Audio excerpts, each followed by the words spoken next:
तो चलिए, जैसा कि मैंने आप लोगों से कहा था कि मैं आप लोगों के लिए बहुत जल्द एक दूसरा पोस्ट डिटेल लेकर आऊँगा। इसके पहले मैंने आप लोगों को बताया कि कैसे इनकम टैक्स इंस्पेक्टर बनते हैं। उसके पहले जो है मैंने बताया था कि आपको एएसओ इन एमईओ कैसे जो है वो विदेश मंत्रालय में आप असिस्टेंट सेक्शन ऑफिसर कैसे बनते हो।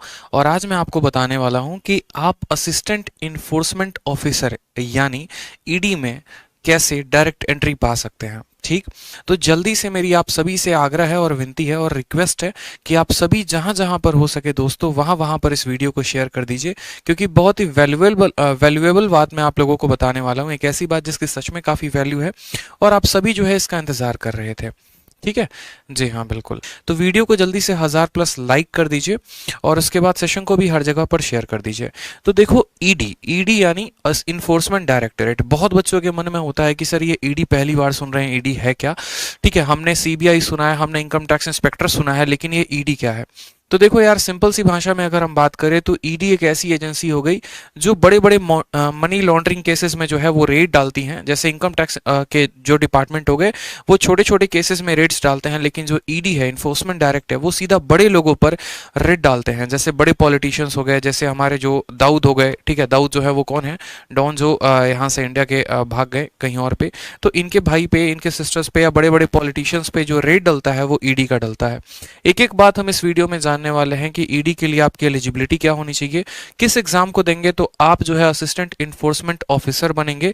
इसके अलावा यहाँ पर एज लिमिट क्या होगी, पावर क्या होगी, क्या आपको सोशल स्टेटस मिलेगा या नहीं मिलेगा, कितने घंटे आपको काम करने होंगे, पोस्टिंग कहाँ कहाँ पर होगी, सैलरी कितनी होगी। पैसा देख रहे हो, बिल्कुल पैसे की बारिश होने वाली है। तो जल्दी से वीडियो को दोस्तों हर जगह पर शेयर कर दो। ठीक है, बहुत ही वैल्यूएबल बात आप लोग जानने वाले हैं। सबसे पहले बात करते हैं एग्जाम्स के बारे में कि किस एग्जाम के थ्रू सिलेक्शन होगा। फिर उसके बाद हम इस वीडियो में बात करेंगे पावर, फिर बात करेंगे एलिजिबिलिटी, वर्क प्रोफाइल और सैलरी। एक एक पॉइंट पे जानेंगे। तो जैसा कि आप यहाँ पर देख पा रहे हैं एग्जाम के संबंधित, तो एग्जाम देखिए यहाँ पर किस एग्जाम के थ्रू आप ईडी में डायरेक्ट सेलेक्टेड होते हैं। तो अगर आप एसएससी सीजीएल का पेपर देते हैं तो वहां से आप ईडी में सेलेक्ट हो सकते हैं। दो बातें लिखी गई है कि इन्फोर्समेंट डायरेक्टोरेट में ऑफिसर्स को दो तरीके से नियुक्त किया जाता है। पहला हो गया कि डायरेक्ट एसएससी सीजीएल के माध्यम से, और नहीं तो दूसरा हो गया अलग अलग डिपार्टमेंट के डेप्यूटेशन की वजह से। जैसे मानो कोई कस्टम में है, एक्साइज में है या फिर इनकम टैक्स में है, सीबीआई में है, तो वहां से डायरेक्ट ईडी में उन्हें डेप्यूट कर दिया जाता है। ठीक है, ईडी बिल्कुल वहां से डायरेक्ट डेप्यूट कर दिया जाता है। ईडी की बात करें यहां पर कि सर ईडी का काम क्या है, तो एक ही लाइन मैंने लिखी है सिंपल सा कि ED deals with the cases which involve huge amount of money and powerful peoples. यानी जो मनी लॉन्ड्रिंग होते हैं और बड़े लेवल पर होते हैं और बड़े बड़े लोगों के बीच में होते हैं मनी लॉन्ड्रिंग। किसी ने हवाला के थ्रू पैसे किसी और कंट्री में भेजा जो गलत तरीके से था, जहां पर टैक्स को चोरी करने की कोशिश की गई थी, तो वहां पर भैया सीधे जो ईडी है वो धमक जाता है। ठीक, बात करते हैं एसएससी सीजीएल के पेपर से अगर रिक्रूट होता है, तो अगर हमें जो है असिस्टेंट बनना है ईडी में तो हम कैसे बनेंगे। तो देखो, सीजीएल का जो पेपर होता है उसमें होते हैं टीयर 1 जो होता है प्री, जिसमें आपको 4 पेपर देना होता है, इंग्लिश, मैथ, रीजनिंग और जीएस। सभी के सभी 50-50 नंबर के होते हैं। सवाल 25-25 पूछे जाते हैं। 1 घंटे का समय होता है। 60 मिनट के अंदर आपको 100 सवाल सॉल्व करने होते हैं। और यहाँ पर जो इसकी कट ऑफ जाती है, अगर हम अप्रोक्सीमेट बात करें जनरल की कट ऑफ को लेकर, तो 130-140 के बीच में कट ऑफ रहते हैं। इसमें अगर आप 170-180 प्लस स्कोर कर रहे हैं तो आप ईडी के पोस्ट के लिए एलिजिबल होंगे। क्यों? क्योंकि आगे भी आपको उसी तरीके से स्कोर करना पड़ेगा। ऐसा नहीं है कि 170 ही वाले एलिजिबल होंगे, 140-150 वाले नहीं हो सकते हैं, ऐसा नहीं है। बट शुरू से जिसका लीड जितना ज्यादा होता है उसको जो है उतना ज्यादा बेनिफिट मिलता है एट द एंड चल के। अगर आप कट ऑफ की बात करेंगे तो कट ऑफ मैंने इसीलिए यहाँ पर नहीं दिखाया कि ईडी का कट ऑफ 2013 में कितना गया, 14 में कितना गया, क्योंकि कट ऑफ में बहुत ज्यादा वेरिएशंस हैं। जब से नॉर्मलाइजेशन हमारा आया है उसके बाद से एक ही ऐसा पेपर हुआ जिसमें फाइनल रिजल्ट अब तक एसएससी ने दिया है, वो है 2018। और 2018 के बिहाफ पे हम जज नहीं कर सकते कि 2019 में कितनी कट ऑफ जाएगी। इस वजह से मैं हमेशा एक ही बात बोलूंगा कि आप जितना मैक्सिमम स्कोर लेकर चल सकते हैं अपने प्री में और अपने मेंस में, आप उतना मैक्सिमम स्कोर करिए ताकि आप जो है यहाँ पर ईडी के लिए नियुक्त हो सकें। ठीक। इसके बाद बात करते हैं यहाँ पर, तो जो टाइपिंग का टेस्ट होता है या कोई फिजिकल टेस्ट होता है तो उसकी कोई भी आवश्यकता हमें नहीं होती है। टाइपिंग टेस्ट मैंडेटरी नहीं है ईडी के पोस्ट के लिए। और उसके बाद आपका डॉक्यूमेंट वेरिफिकेशन होगा और उसके बाद आपका चयन हो सकता है।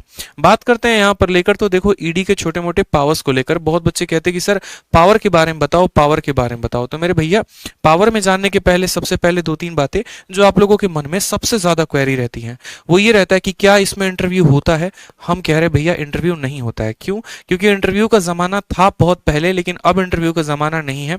यूपीएससी की जो परीक्षा होती है बस उसी में इंटरव्यू होता है। बाकी एसएससी सीजीएल के किसी भी पोस्ट में कोई भी इंटरव्यू अब नहीं होता है। उसके जगह पर डिस्क्रिप्टिव का पेपर होता है जो 100 नंबर का होता है। ठीक है, वीडियो को आप लोग शेयर करते रहिए और लाइक करते रहिए। देखिए बहुत ही वैल्यूएबल बात हम आपको बता रहे हैं, एक ऐसी बात जिससे मोटिवेशन के साथ साथ आपको थोड़ी जानकारी भी मिलेगी, वैल्यू भी मिलेगी और लोगों के सामने आप अपने आप को अनपढ़ साबित नहीं करेंगे। आपको पता होगा कि जिस डिपार्टमेंट में जा रहे हैं उसके फायदे क्या है, नुकसान क्या है। तो ये आपके लिए पहले से ही डिसाइड करना आसान होगा कि हाँ मुझे इस पोस्ट के लिए पढ़ना है, इस पोस्ट के लिए नहीं पढ़ना है, ऐसे करके। तो उससे आपका लगन और बढ़ेगा। तो अगर आपकी इच्छा का हम इतना सम्मान कर रहे हैं तो आप हमारी वीडियो को और शेयर करिए और लाइक करिए अगर आपको हमारी वीडियो अच्छी लगती है तो। नेक्स्ट बात करते हैं, क्या कोई फिजिकल टेस्ट होता है? तो नहीं दोस्तों, कोई फिजिकल टेस्ट नहीं होता है, लेकिन एक्साइज इंस्पेक्टर के लिए फिजिकल टेस्ट होता है।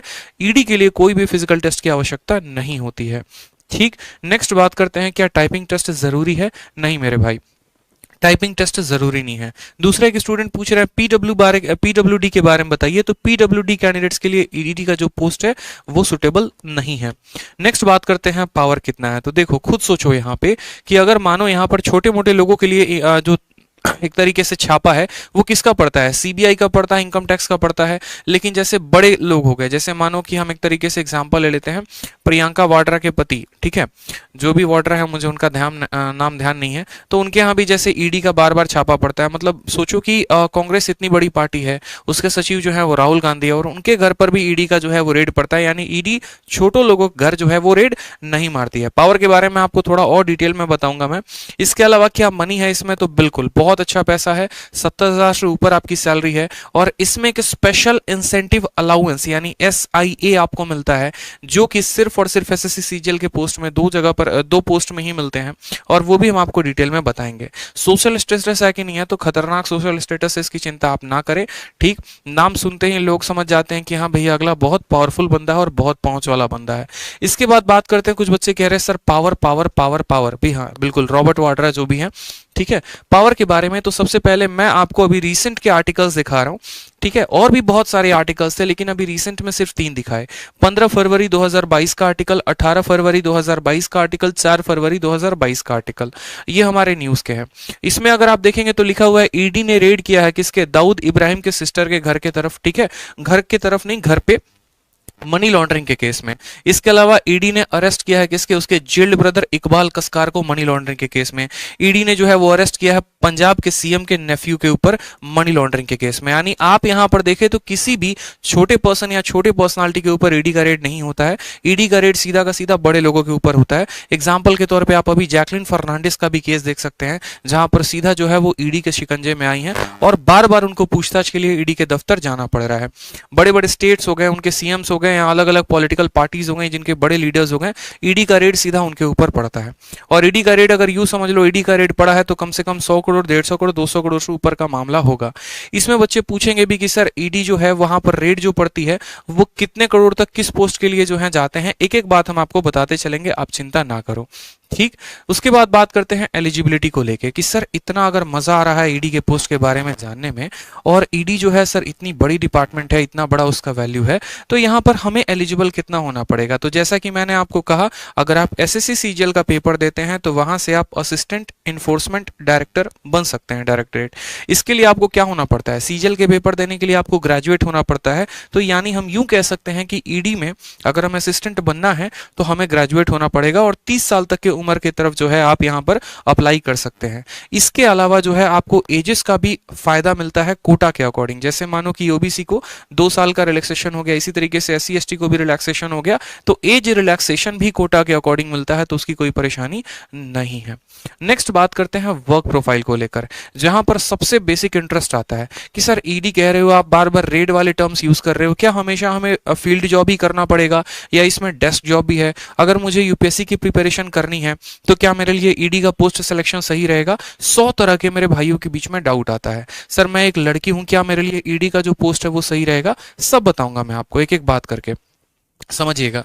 तो ईडी जो है वो ग्रुप बी ऑफिसर पोस्ट है। एसएससी सीजीएल में जितने भी पोस्ट होते हैं वो या तो ग्रुप बी होते हैं, नहीं तो सी होते हैं, ग्रुप ए कोई भी नहीं होता। ग्रुप ए पोस्ट जो होता है वो यूपीएससी में सीधा का सीधा होता है, ठीक है। ग्रुप बी पोस्ट की जो सैलरी होती है वो 4600 ग्रेड पे होती है। ग्रेड पे आप टर्म धीरे धीरे समझेंगे, डायरेक्ट सैलरी की यहाँ बात नहीं की जाती है, क्योंकि हमारे जो इंडिया है, ठीक है, हमारे जो गवर्नमेंट जॉब है उनमें ग्रेड पे डिसाइड होता है। उस ग्रेड पे के अकॉर्डिंग आपको एक सैलरी मिलती है, फिर उस पर अलग अलग अलाउंस मिलते हैं, ठीक। जैसे आपको हाउस रेंट अलाउंस मिल गया, डेरेंस अलाउंस, महंगाई भत्ता हो गया, वो भी अलाउंस जो होता है वो अलग अलग सिटीज पर होता है। जैसे एक्स सिटीज में अलग है, वाई सिटीज में अलग है, जेड सिटीज में अलग है। तो गवर्नमेंट पेमेंट का स्ट्रक्चर ऐसे डिसाइड करती है कि हमने तुम्हारा एक ग्रॉस सैलरी इतना रख दिया, उसके ऊपर एचआरए लगाया, उसके ऊपर डीए लगाया, उसके ऊपर 100 तरह की बातें लगाई, फिर उसके बाद आपका पैसा अलग अलग स्कीम्स में भी कटता है। जैसे आपके नाम से एलआईसी है, आपके नाम से जो है इंश्योरेंस है, वो कटता है। इन हैंड जो सैलरी आती है हम उसके ऊपर बात करते हैं। तो इन हैंड की जो सैलरी है वो 70,000 से ऊपर की है। बात कर रहे हैं वर्क प्रोफाइल को लेकर, तो वर्क प्रोफाइल में 2 तरह का वर्क प्रोफाइल है ईडी में, या तो आप डेस्क जॉब करिए, नहीं तो आप फील्ड जॉब करिए। अगर डेस्क जॉब आप करते हैं तो इनमें क्या क्या आपको संभालना होगा, तो आपको इनमें फाइल्स हो गए और रिपोर्ट्स हो गए। फाइल्स कैसे? जैसे मानो कि ऐसा तो है नहीं अभी मुझे फोन पर खबर है, हाँ भैया चलो रॉबर्ट वाड्रा के घर पे छापा मारना है और हम निकल गए, ऐसा नहीं होता। अगर कोई भी यहाँ पर एक हिंट मिलता है या लीड मिलती है तो पहले उसके बारे में पूरी जानकारी प्राप्त की जाती है कि ये जो खबर है वो जेन्युइन है, ऑथेंटिक है या नहीं है। पूरा पेपर वर्क होता है। जिस भी पर्सन के घर जो है ईडी का रेड पड़ना होता है उसका पूरा जो है डेटा निकाला जाता है, बैंक स्टेटमेंट निकाले जाते हैं, रिकॉर्ड्स निकाले जाते हैं, वैलिड प्रूफ होता है। यानी पहले क्या होता है, फाइल और रिपोर्ट वर्क होता है, ठीक। अलग अलग डिपार्टमेंट से कंसल्ट की जाती है, इनकम टैक्स वालों से थोड़ी सी लीड ली जाती है, सीबीआई वालों से थोड़ी सी लीड ली जाती है। इन सभी जगह से पहले लीड इकट्ठा करके पूरा पेपर वर्क करके और तब उसके बाद पहुंचते हैं फील्ड जॉब में। फील्ड जॉब में क्या होता है, तो यहाँ पर रेड भी कंडक्ट करना होता है। ईडी में एक बहुत फायदा है, जो लोग ट्रांसफर के बारे में सोचते हैं उनके लिए बहुत बहुत बहुत बेनिफिशियल जॉब है। यहाँ पर ट्रांसफर ऐसा नहीं है कि आपका जब मर्जी हुआ ऊपर से प्रेशर है और कल के कल ट्रांसफर कर दिया गया। कम से कम 3 साल तक आपको जहां भी जिस भी शहर में पोस्टिंग दी गई है वहां पर आपको 3 साल तक कोई हटा नहीं सकता है, 3 साल तक आपके ट्रांसफर हो नहीं सकते हैं।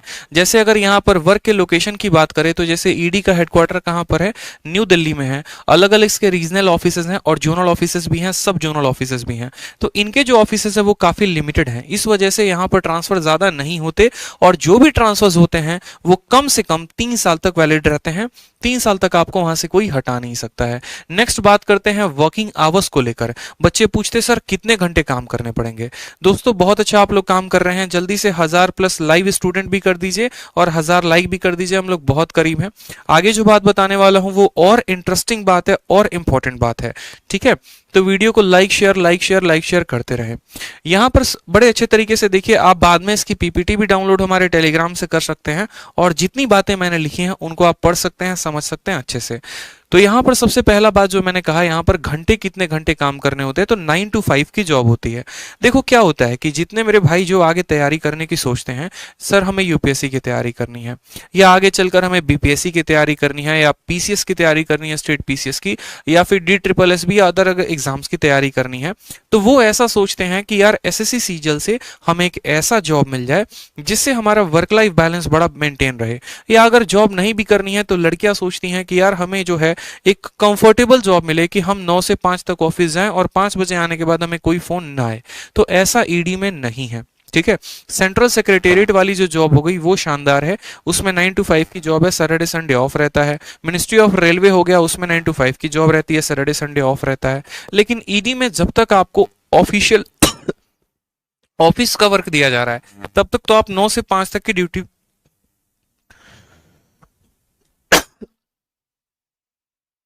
माफ करिएगा, तब तक तो आप 9 से 5 तक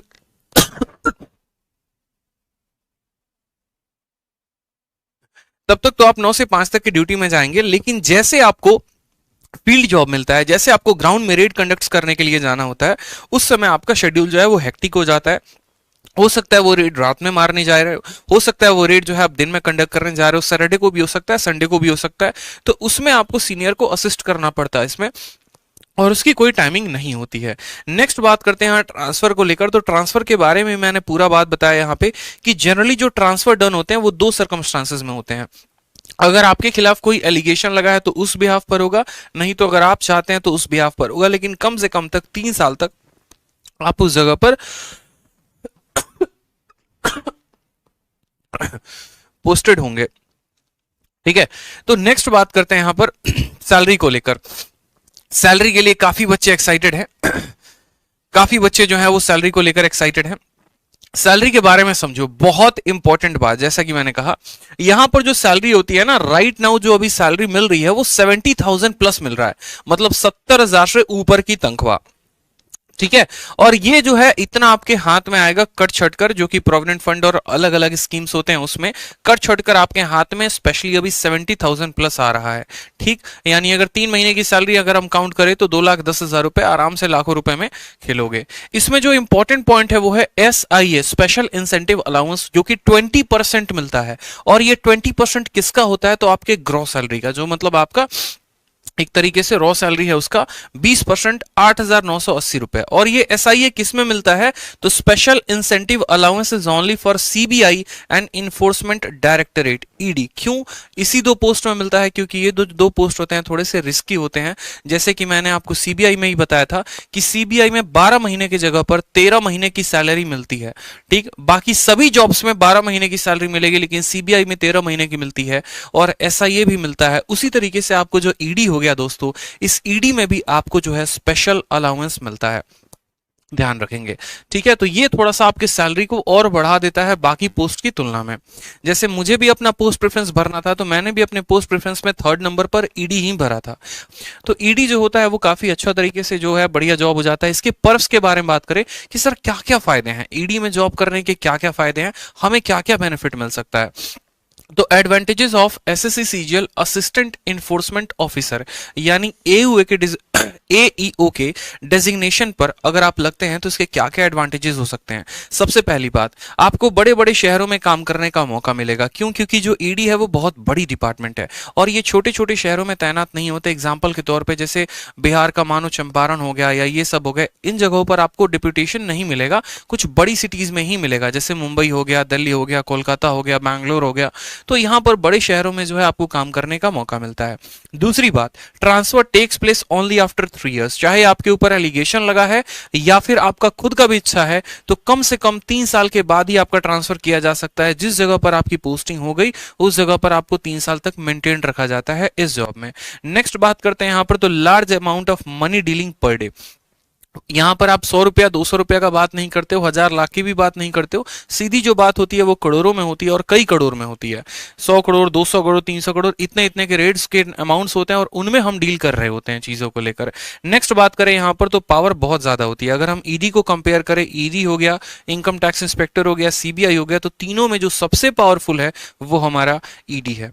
ठीक है, नेक्स्ट बात करते हैं यहां पर, respect in society on promotion very good. इसमें प्रमोशन के भी चांसेस बहुत अच्छे होते हैं। शुरू के जो प्रमोशंस होते हैं वो 3 सालों में होते हैं। एक एक बात यहां पे समझिएगा, जैसे आपके प्रमोशंस हो गए, अब प्रमोशंस में क्या क्या होता है, तो आप यहां सबसे निचले पोस्ट से डेप्यूट होते हैं, असिस्टेंट सॉरी हाँ ठीक है, असिस्टेंट डायरेक्टर नहीं, असिस्टेंट हो गए आप। ठीक है, असिस्टेंट इन्फोर्समेंट हो गए, फिर वहां से आप असिस्टेंट डायरेक्टर में जाते हैं, फिर डेप्यूटी डायरेक्टर, फिर joint director, additional director, special director और डायरेक्टरेट ऑफ इन्फोर्समेंट। यहां जो प्रमोशन है वो नीचे से लेके ऊपर तक है। ठीक है, पहला जो प्रमोशन होता है वो 3 सालों में होता है और उसके बाद दूसरा प्रमोशन भी 3 सालों में, लेकिन उसके बाद के जितने भी प्रमोशन हो गए वो 8 से 9 साल तक लग जाते हैं, इतना समय लगता है। और यहां पर ऐसा नहीं है कि जैसे मानो कि कोई असिस्टेंट है इन्फोर्समेंट डायरेक्ट में और उसने जाकर सीधा का सीधा 100 करोड़ का कोई रेड है या 200 करोड़ का रेड है तो उनमें पार्टिसिपेट करना है, ऐसा नहीं है। हर पोस्ट के लिए जो है यहां पर डिसाइडेड है। ठीक है, जैसे अगर आप बात करेंगे असिस्टेंट डायरेक्टर ऑफ इन्फोर्समेंट के, तो उनके अंडर में जो कंट्रोल होता है 1 करोड़ से कम के जितने भी रोड हो गए ये कंडक्ट करते हैं। उसी तरीके से 1 करोड़ के 2 करोड़ के बीच में इन ऑफिसर्स का होना जरूरी है, 2 से 5 करोड़ के बीच में इन ऑफिसर्स का होना जरूरी है। और अगर वो रेड सीधा 10 करोड़ से ऊपर होता है तो उनमें हमारे सीधे जो हैं वो डायरेक्टर ऑफ इन्फोर्समेंट यानी जो डायरेक्टर हो गए वो सीधे के सीधे पार्टिसिपेट करते हैं। तो इनमें भी बहुत सारी बातें जो होती हैं वो ध्यान रखना पड़ता है। एक प्रॉपर ऑर्गेनाइजेशन, एक प्रॉपर सिस्टम है जिसके तहत आप काम करते हैं। ठीक है। चलिए, तो कैसा लगा आपको ईडी के बारे में बताइए जल्दी से। क्या कुछ और आपके मन में सवाल है?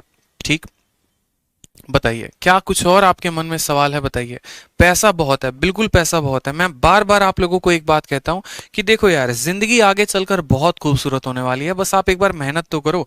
अगर आपके सिलेक्शन की झांकी हम आपको पहले दिखा दें कि हाँ आप एक बार इस पोस्ट में तैनात हो जाते हैं, आप यहाँ पर इस तरीके से सिलेक्टेड हो जाते हैं, आप बड़े बड़े शहरों में काम कर रहे हैं, आपके पास अपनी गाड़ी है, आपके पास अपना बंगला है, आपके पास जो है अपने जो है नौकर चाकर हैं, एक तरीके से बहुत बड़ा सोशल स्टेटस है, तो शायद आप अभी से मेहनत करना शुरू कर दें। आप एक उन चीज़ों को इमेजिन करिए, उन सपनों में जीना सीखिए एक बार, आपको बहुत अच्छा लगेगा। सोचो कि अगर आपको सुनकर इतना फील आ रहा है, इतना ज़्यादा जो है आप रोंगटे आपके हाथ पैर के खड़े हो चुके हैं, इतना ज़्यादा मोटिवेटेड फील कर रहे हैं, तो एक पल के लिए ज़रा दोस्तों ये सोचिए कि अगर आप एक असिस्टेंट बन जाते हैं तो आपको कितना ज़्यादा वैल्यू मिलेगा।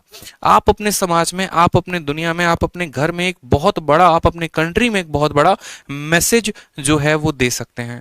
इसके अलावा एक और बात बता दे तो ये कोई यूनिफॉर्म पोस्ट नहीं है, इसमें कोई यूनिफॉर्म नहीं मिलता है, इसमें कोई गन भी नहीं मिलता है, आपको कोई वेपन्स भी नहीं मिलता है। ठीक है।